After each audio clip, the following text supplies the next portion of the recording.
Rise and shine, nerds. You're tuned in to the Back Row Morning Show, a Monday through Thursday morning show for LTN Radio and proudly a part of the Love Thy Nerd podcast network. I'm Radio Matt. This show covers a lot of banter-worthy goofiness inspired by current pop culture, as well as a focused topic that spans all 4 shows for the week. This week on the show, for the 3rd week, we will take a look at the brand new social etiquette rules for 2023. What has changed? Do we agree with them? Now, you've likely noticed that Mo isn't here. Mo is currently taking a hiatus, so as we finish out these rules, I'm welcoming a new guest host each week. This week, filling in for Mo is a man who has been following the show since long before we joined LTN. Since then, this man has been ready and willing to help any chance he can. He is one of LTN's moderators. He leads a Community Among Us night every Monday in the LTN Discord, and he is one of the most welcoming nerds in the community. You'll meet no nerd who doesn't love this man, the Oriole Jedi himself, Bryan Falk. Bryan, welcome to the show. Yeah. Thank you. How are Glad you doing to be here. morning? Doing good? Yeah, I'm doing good. You ready to Excited have some fun? be here. Yeah, all right. Well, let's.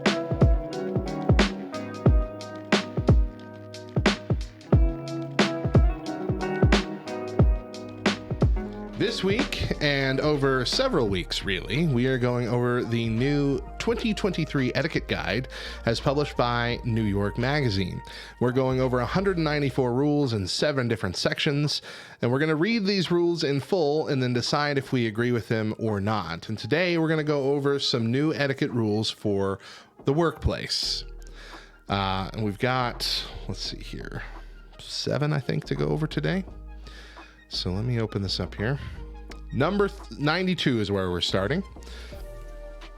And the first one involves Slack, like Slack, the work, program, right, software. If you're slacking together in a meeting, so I guess this could work over Zoom meetings or whatever too. Yeah. Don't giggle. The reality is we're all having side conversations. If something is funny, just don't laugh out loud, but a smirk is fine. So essentially, have all your side conversations in chat or whatever, in text chat. Yeah.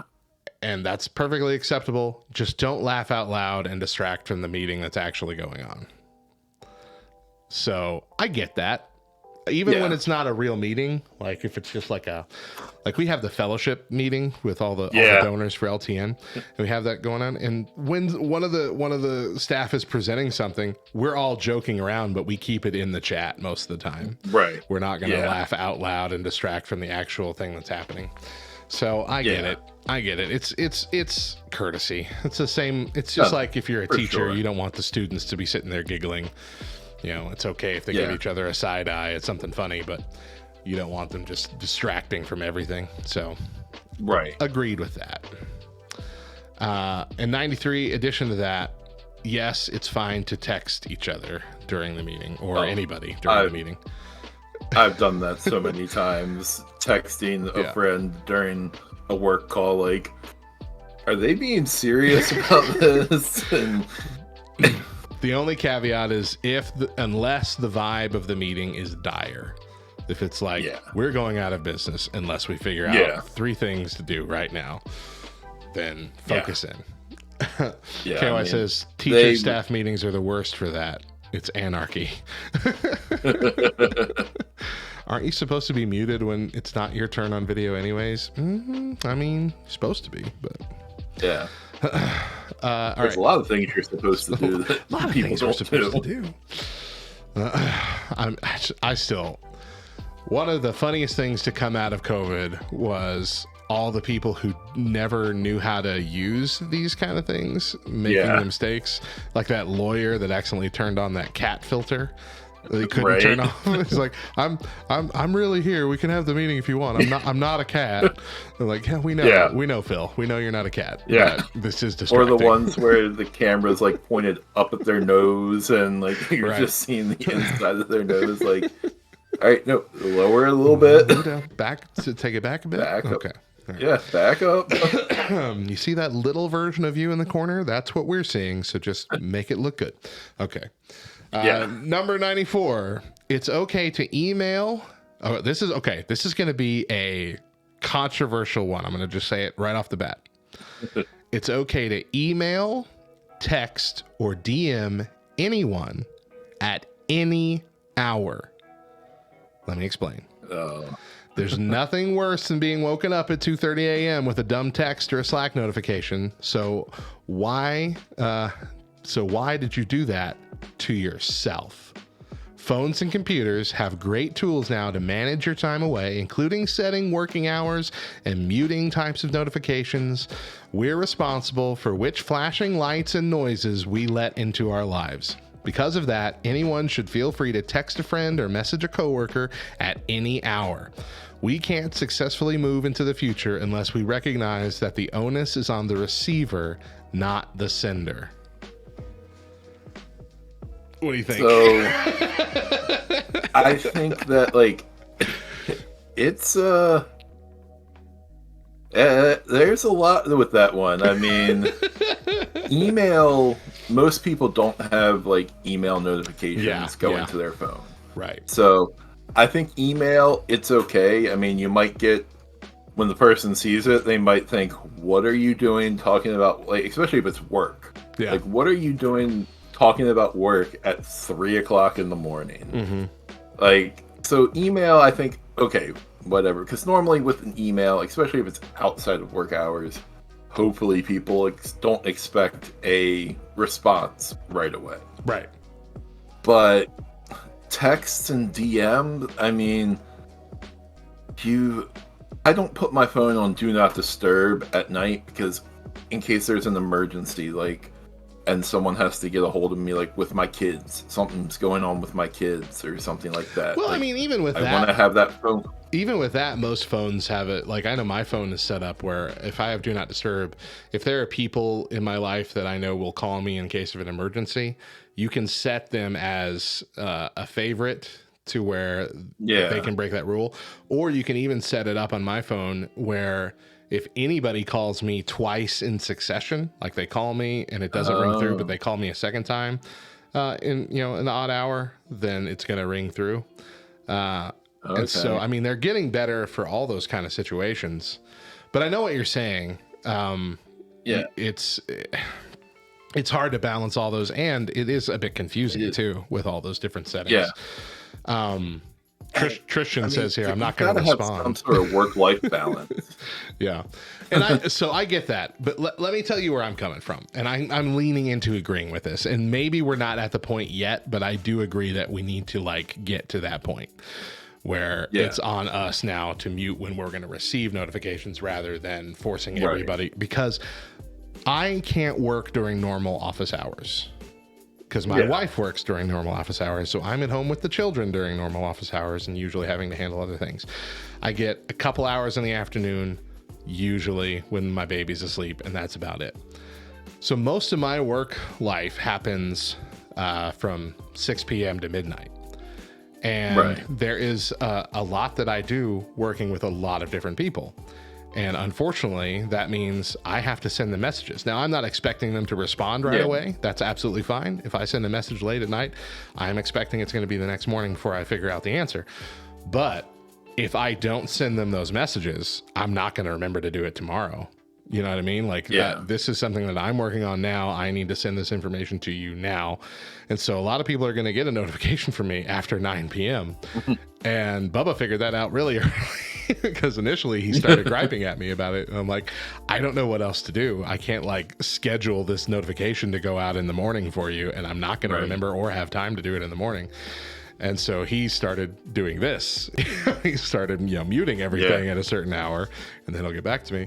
And I feel like it's the same with most people that I'm working with now. I don't get any complaints about it anymore because I think they mute me at a certain point or mute Discord or whatever else.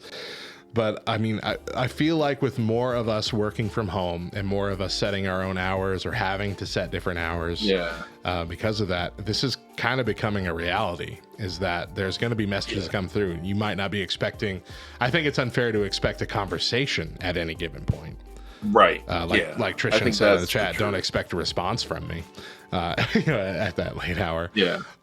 But I think you should be willing to accept a notification Even if you're not hearing the noise, you should be able to have it come up on your phone. So when you wake up in the morning or whatever, you can see it and then eventually respond. Yeah, that makes sense. Yeah. I mean, when you look at it that way, as long as you're not expecting like an immediate response or a conversation at 2:00 in the morning for something like that. But Right. And now I will caveat that by saying I don't go past like 10 p.m. If it's after 10 p.m. and I need to send you something, I'm not gonna. But yeah, I will just hope that I remember tomorrow. But but yeah, I mean it's just also given the fact that there's a lot of people now, like I've never experienced this until working with LTN, but a lot of people in completely different time zones that could be 3 hours different. And like if I'm texting you at 6 p.m. and it's 9 p.m. where you are, I'm like, oh, I'm not thinking about that. I'm not thinking you might already be in bed at 6 p.m. My time. So this is, it's a new weird world that we're living in, but I think this is something that we're going to have to get to on everybody being on the same page with. I agree with that we're going to have to get to that same, we're going to have to get on that same page because like you said, I mean, it is with the working from home and having people working at different hours. It's no longer the 9 to 5. And I think all of these kind of apps and things need to make it a lot easier to navigate that as well. Right. To set just a simple setting that's just turn this on. These hours to these hours, don't send me a notification. Like it should be a simple one step process here. Yeah. All right. I agree with that. Let's move on to 95. It's polite to have your camera on for everyone in a Zoom or Teams meeting. It says, sorry, Gen Z, and for those times when you have to be camera off, just tell the host or group at the beginning. No need to give a reason. That's your business. But if you're going to be in a Zoom meeting, a camera meeting, have your camera on. Even if you're not doing anything. I agree. The only time I ever turn my camera off, and even then I don't do it all the time, but it's like if I'm eating dinner still or, lunch, I mean, I don't want you, if I'm not talking, I don't want you to see me, slurping up whatever I'm eating. So I'll turn it off until I'm done. But unless it's like bite-sized stuff that I can just pop in my mouth, and, you're not seeing me eating ramen noodles, Not seeing you cut up a steak and dip it. Steak and potatoes. But yeah, I mean, I get that. It's disconcerting to have like, especially if it's just like one person, to have like one person with the camera off. I'm like, I mean, I know you don't have to tell me why you can't have your camera on, but like, are you actually here even? You know what I mean? Right. Like, how do we know you're participating? It's one of those things, like, it's more understandable if it's a last minute kind of meeting, like, oh, hey, we got to hop on real quick, and you're in someplace that you can't have your camera on or whatever. But when it's a scheduled thing, like, it's coming up. Right. So you should be in a place where you can be camera ready and we're camera not requiring on. You to wear pants. Just get a decent shirt on and let's go. Exactly. Have a shirt with the minimum amount of holes in it. KY says, for your head and arms. KY says, if you're going to have that opinion, you also never get to think judgment thoughts of a woman who isn't wearing makeup on Zoom. Frankly, I'm fine with that. I don't care what you look like. We're all here we're all equally miserable to be in this meeting. I'm not going to judge you further for looking miserable.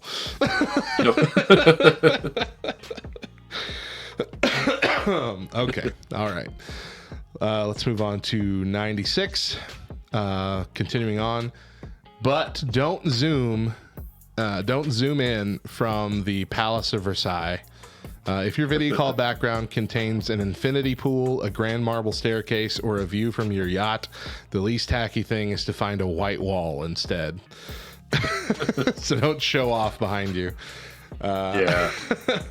Or those crazy backgrounds that everyone was doing, like, oh, I'm in space. Yeah, that was annoying. I think that's fun for kids things, but as an adult, we're all past the novelty of your weird, wacky background. But yeah, So this one I think is really focusing mainly on flaunts of wealth behind Right. you. But I still kind of feel that way sometimes from my office when I have the big pump wall behind me. But I did that I did that specifically to be like a streaming background. But when I'm in a meeting, it's a bit ostentatious because I've got that thing with the big LTN logo. I've got the big LTN logo on the mic, the big LTN flag right next to me.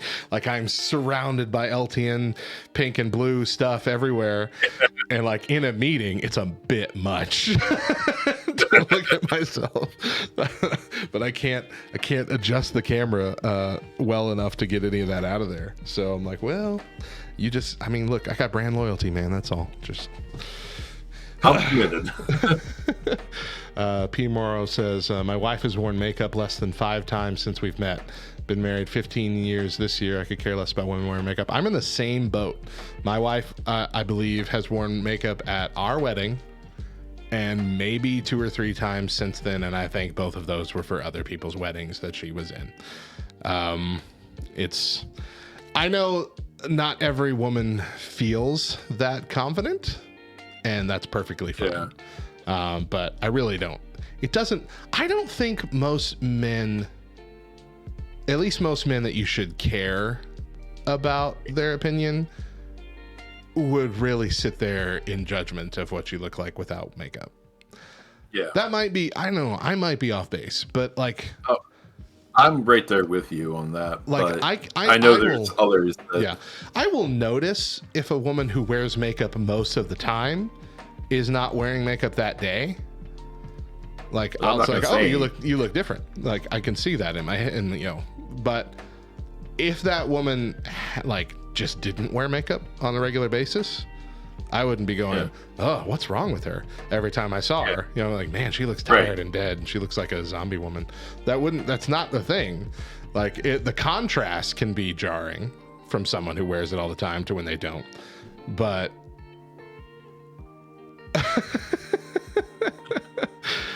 KY says, well, actually, most men don't know what no makeup looks like on a lot of women outside their homes. Research is clear on how perception works. I mean, I agree.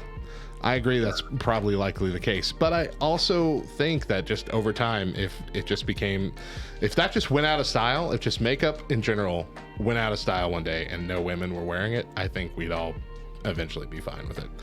It would be a change for a lot of people, but then eventually be like, this is how normal people look. I think that would be I think it would eventually just acclimate. I really do. But that's a personal opinion, and certainly not a judgment on anybody who wears makeup. I promise you that.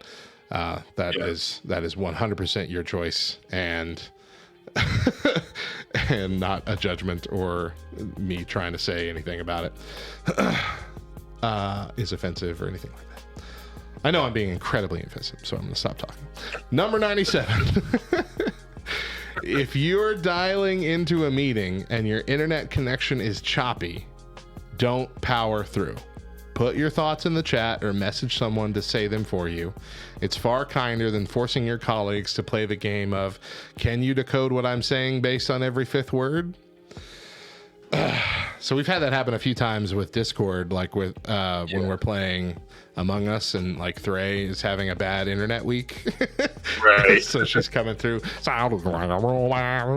can't understand you, Thray. We can't understand the word you're saying. And eventually she just has to like, well, I guess this week ain't happening. That happened like multiple weeks in a row. Until they finally figured out that situation over there. It is tough. Like we would power through because we love Thray and we want her to be there all the time. But it is tough when you're on, especially in like a workplace meeting. It's like workplace, when you definitely just put your thoughts in the chat, or like they said, send them to somebody else and be like, hey, sorry, I can't talk for some reason. It's not working right, but here's what my thoughts are. Yeah, and see, in that case, too, I think it's okay to turn off your camera and just use the text chat or whatever. All right, last one for today, number 98. There are 3 things never to gossip about at work. Number 1, someone crying. Number 2, someone getting yelled at. And number 3, a private phone call you overheard. I mean, I think these go further than just not at work. I mean, Right, like ever times. yeah. Yeah. I mean, especially a private phone call you ever heard. That's not something you want to go start talking to other people about. I mean, it wasn't for you. You shouldn't. Right.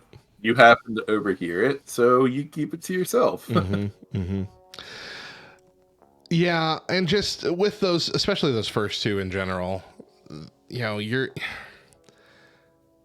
if you just see someone crying and you start, you know, talking about it with other people, you're immediately setting up that situation for spreading a lie, because you have no idea why they're crying. Exactly. And so all this conversation is, let's speculate at why they're crying. And so you're going to bring up every possible thing, bring up every person that you know has had a conflict with them or whatever, and start coming up with your reason, your idea, your story about why she could be crying right now at work. Or he, I didn't mean to just gender that it's only women that do this. I've cried at work. Because yeah, you're gonna create a fiction. Same thing with getting yelled at. Now I know, like, maybe if someone's getting yelled at work, you probably have a general idea at why. Because, you know, it takes a lot for that to happen. For the most, unless you just have a jerk boss. But even then, you're still going to be jumping to a conclusion that that's exactly why that's happening right then, and you could be causing them more problems by spreading that rumor around. Because rumors are always going to get back to the boss, just so you know. That's always going to happen. Oh, yeah. But anyway, just taking it a step further, let's...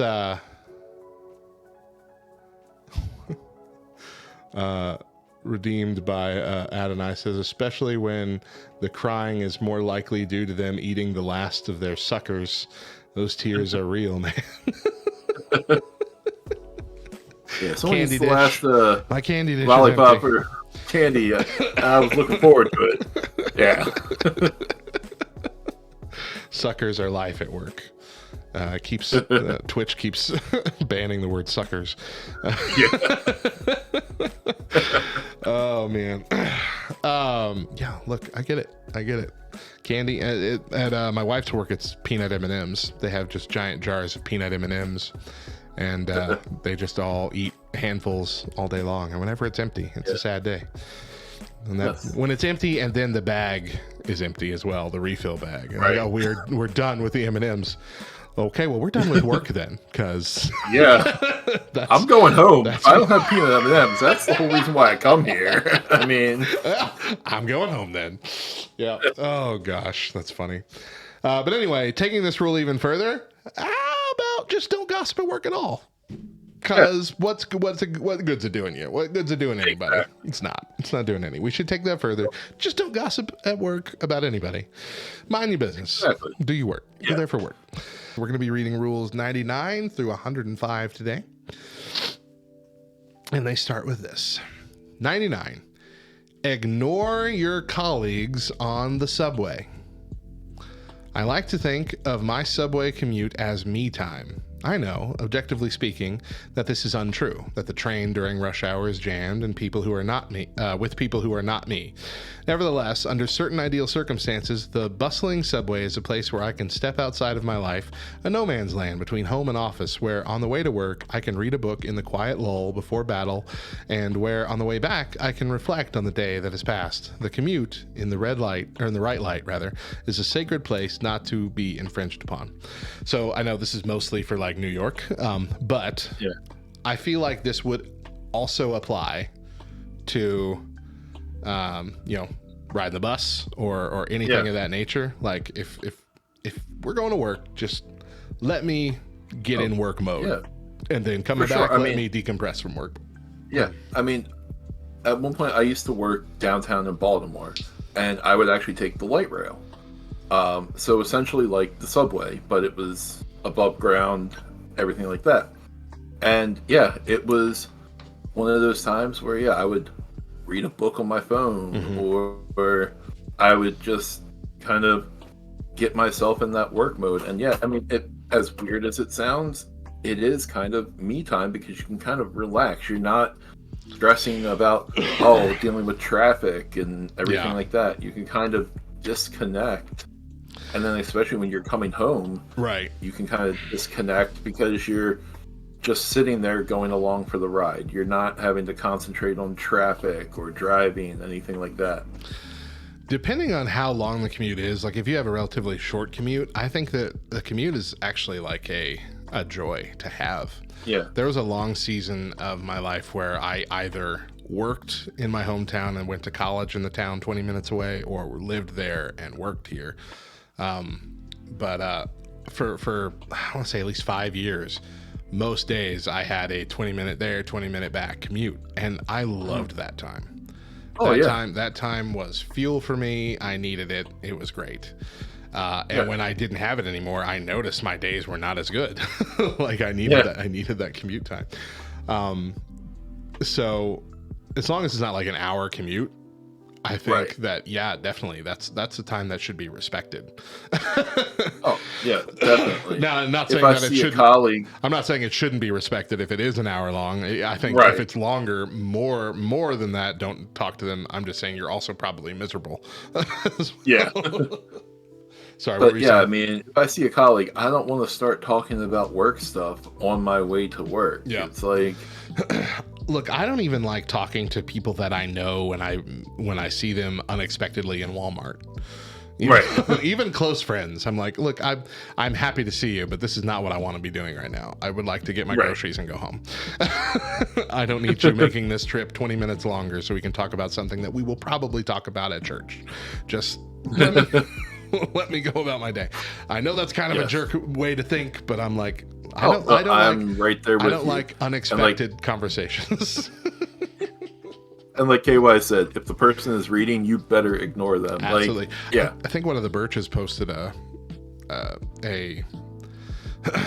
meme to that effect, saying like, I hate it when someone asks me what I'm doing. I say I'm reading, and they think that means, okay, then I can interrupt you. Yeah. No. Yeah. That's the opposite of what that means. That means get away. A book up over your face should be a nationally recognized sign as "Leave me the heck alone." Exactly. There's more to this one. I'm sorry. Let me keep reading. It says, certainly not to be violated with regularity. I once knew a married couple who commuted together every day so they could talk. That sounded horrible to me. Worse, I once had a colleague who insisted on taking the subway home with me about once a week since we lived close to each other. Here was an opportunity for him to disburden himself of his grievances, talk crap about our coworkers, and blow off steam like an old radiator that has gathered in dangerously high levels within his spare frame. In short, to indulge in this sort of human interaction that is necessary to keep yourself sane in the modern white-collar workforce, except we were doing this in the subway carriage, the sacred space. One day, shortly after my colleague and I had safely gotten home, our subway line broke down, leaving commuters stuck between stations for hours. When the problem was finally fixed and the trains rolled into the station, the windows were fogged with body heat and desperate fingers could be seen crawling between the doors, trying to wrench them open. That could have been us, I thought with terror as I watched the videos that had gone viral. In such a situation, would I have rather had a companion, someone who could watch my back in case we descended into a Lord of the Flies situation? No. Even when the sacred becomes hell, it's best to be on your own.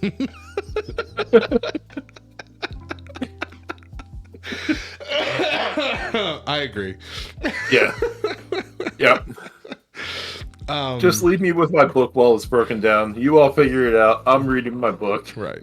I feel like there's certain situations where I would definitely want to be alone, and certain situations where I definitely would want to have my wife there, but that's it. Like I would rather be alone almost always, unless I could be with my wife alone with her. Right. So those are. And I think that's really just a codependency thing on my art, and it's probably not healthy. But I just don't. If it was a subway situation or like a light runner, rail runner kind of thing, I think I would much rather be alone and not talk to. Yeah. The whole time. Yep. Even in a situation where I'm stuck on that train for hours because it's broken down somewhere, I still would rather be. Still would rather be alone. All right, number 100. Ooh, we're up to 100 already. If you're a boss and you see your employees in the wild, greet them warmly but briskly. Cordially say hello.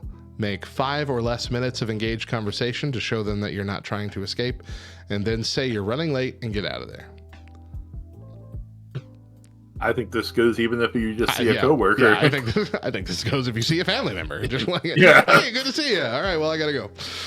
Yep. Yeah, we'll catch up at the next family reunion. Right. Yeah. All right. Well, I think we kind of covered this already in the last one, so we'll just move on. 101. Don't comment on other people's food. You don't know their trauma. I get very amped up in workplaces, and sometimes that takes the form of overly aggressive discussing what people are putting on their plates in the cafeteria or eating at their desks. Let's just put it that way. Once I said to a colleague, "Wow, sport, you're really going the whole hog on that at the steam tables." Needless to say, we then had an emotional heart-to-heart about that person's long journey with disordered eating and why what I did was not okay, and I never talk about people's food anymore.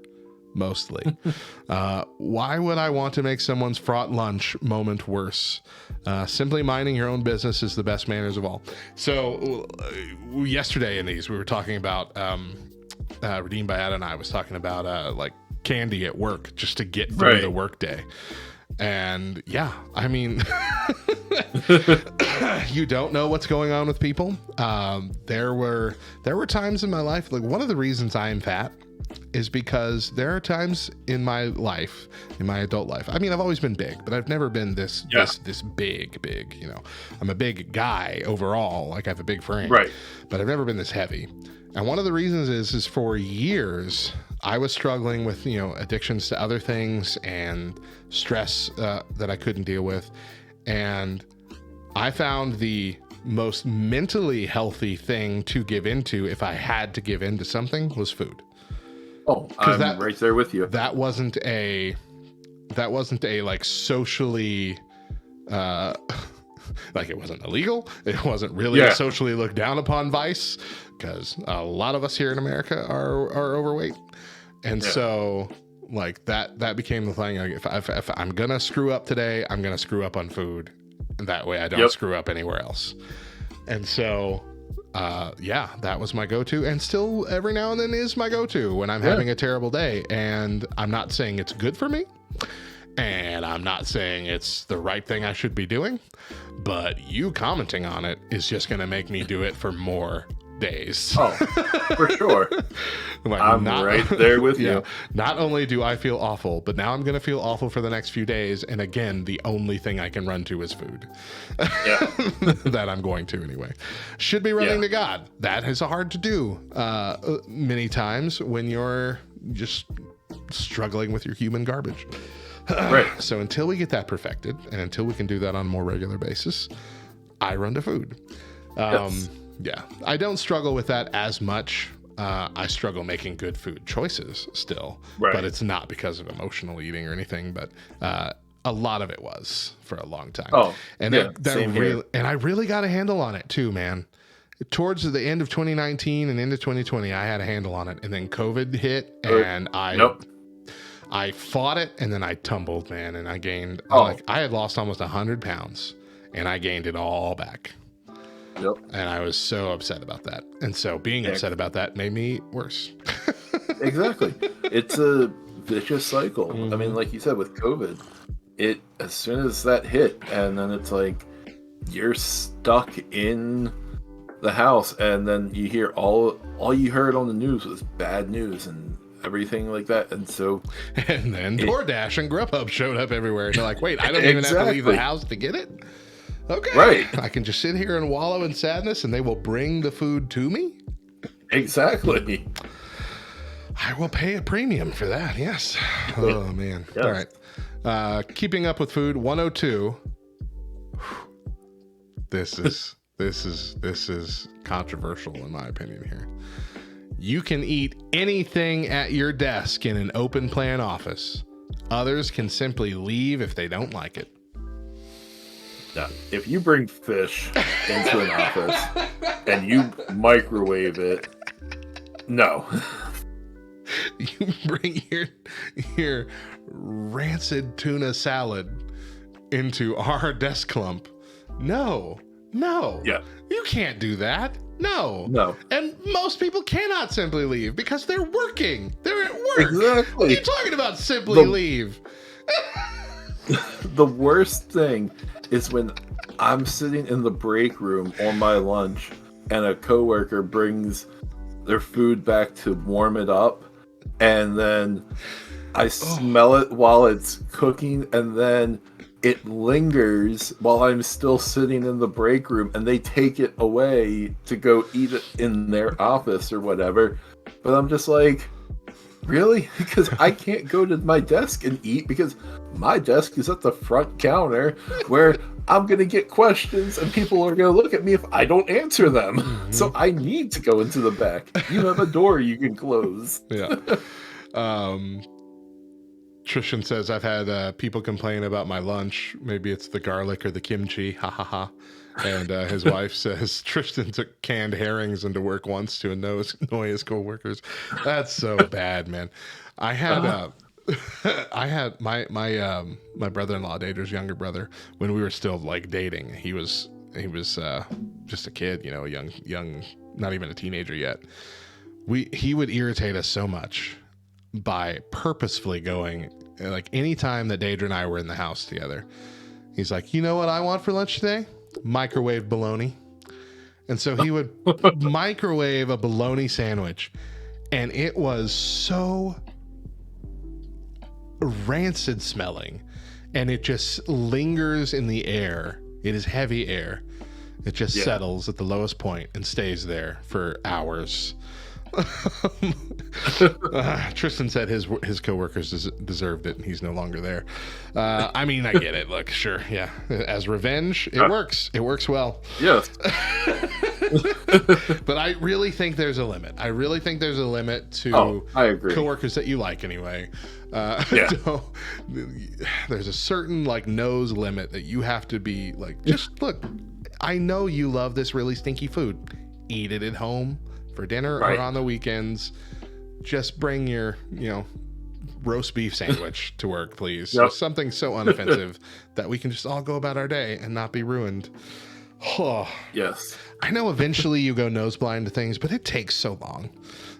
When it's food, it takes so long. Well, I can't. And then especially when COVID hit and people weren't in the office, so your nose stopped smelling that, and then all of a sudden now you're back in the office, and now you have to build that immunity up again. Oh, I forgot. Carol likes to bring in that Tupperware container full of baby poop to eat every day. Just a terrible smell. Yes. What was I going to say? It was about COVID too. Dang it. Oh, I forgot. All right. I don't remember what I was going to say now. But man, I had it. I really did. I had something funny to say. We're going to move on. Maybe I'll think of it later. All right. 103. Disclose your recent positive COVID test to those possibly affected promptly, but without shame. So this is a long one. I'm embarrassed to say that I just tested positive for COVID. One of our coworkers DM'd us while we were working on this guide. But why should they feel bad? Coronavirus outbreaks in communities are a time to revisit the group's norms of a place like an office. Are you sure your office should be a mask-free space? Or is your community or employer addressing ventilation? Are you still sure you should have work in an office at all? But the only entities that should feel shame or embarrassment are the structures that allow us to spread COVID, not the people who are trying to get us through a day of work. We, at church,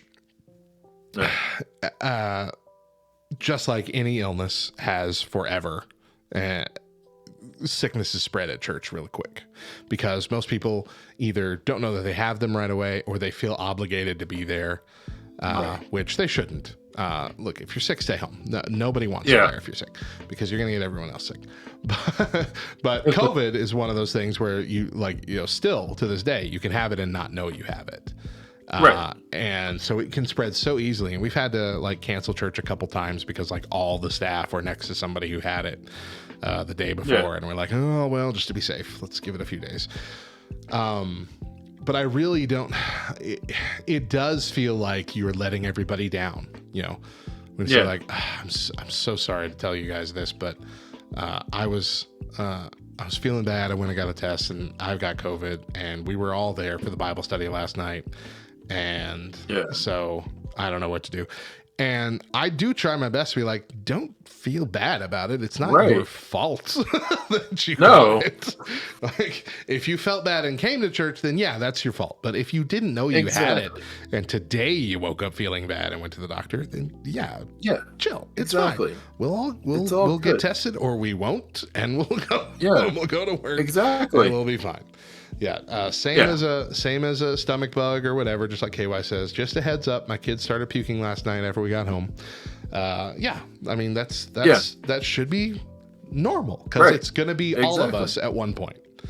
Like nobody's going to be like, I never got sick, so this is all exactly. I mean, I still haven't gotten COVID. You haven't gotten it either. Tristan said that in the chat too. Still hasn't gotten COVID. You've not had it. I've had it at least twice, possibly 3 times, but I didn't test the 3rd time. Nope, I have not had it. The first time was brutal, dude. The first time it was like every joint in my body had a 25-pound dumbbell tied to it. Ooh.